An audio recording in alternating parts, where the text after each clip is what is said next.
puppy the right way is crucial.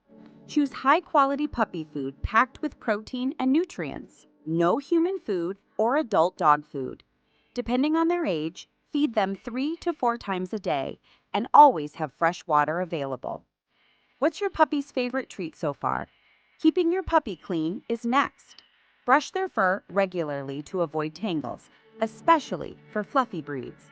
Limit baths to once every few weeks unless they've had a muddy adventure. Get them used to nail trimming and ear cleaning early. It'll save you a lot of hassle later.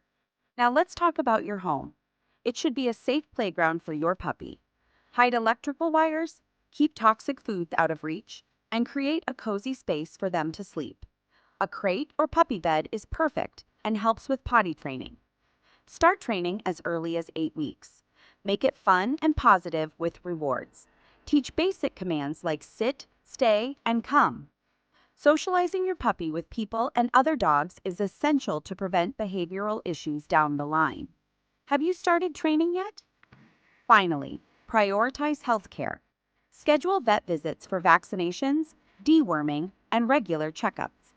Discuss flea and tick prevention with your vet and consider spaying or neutering. A puppy health journal can be a great tool to keep track of everything.